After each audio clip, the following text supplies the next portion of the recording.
Look at it. Look. We could send snapshots of the screen automatically, and after a couple of failed attempts. The numbers. What did it? Wow. My God.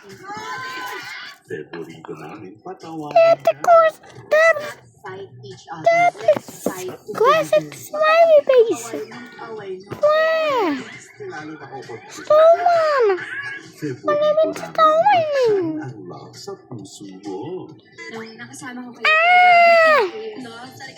What is the sound? We could send snapshots of the screen automatically, and after a couple of failed attempts. The numbers. What do they mean? We'd cracked it, and you can see this working here. It's taking a screenshot of what my camera sees, and then printing it out. Oh, yeah, it did work.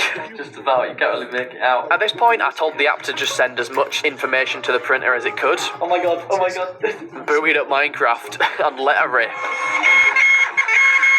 And well, yeah, sending too many images to the printer too quickly causes it to overheat. So to stop this issue from happening, we'd be limited to about 1 frame per second.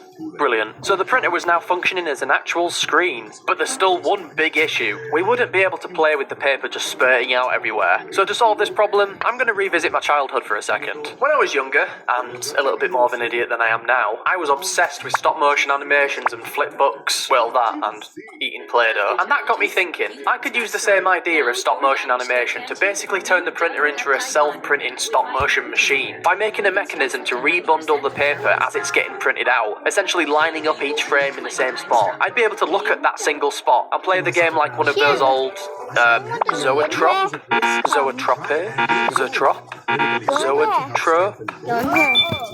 Don't have work. Zoetrope machines. Now, to my knowledge, no one's really done this before, or at least not that I can tell. So I didn't even know how to approach this. But again, that's when I thought back to what my younger self would have done. And then when I figured out that drinking Capri Suns and watching Jacksepticeye didn't help. I got out all my old Kinects, which is basically like a poor man's Lego, that I would spend hours upon hours a day tinkering with. And you know, I could have bought fucking electronic boards, motors and shit, but you know what? Maybe younger me was really onto something. So after fiddling around for a bit, the first prototype was almost ready, and someone was curious whether or not it'd work. The plan here was to use the rotation of this wheel to drive the respool mechanism. So after a bit of cutting, planning, more cutting, gluing, more gluing, serious fuck-ups, and avoided warranty, we kept at it until it was done. Alright, ladies and gents, it's been a couple of days. I've set up a second camera angle so you guys can see what's going on a little bit better. So I've been cavemanning it, as you will, for a couple of days. I think we've solved our problems. We need to be able to see the frames in one spot, and if it's just shooting out, the paper's just going to bundle and go everywhere, which would be funny. We use the chain, and then we use some wheels. That bit needs to turn slower than the other bit. So as the paper's fed out, it's respooled on here.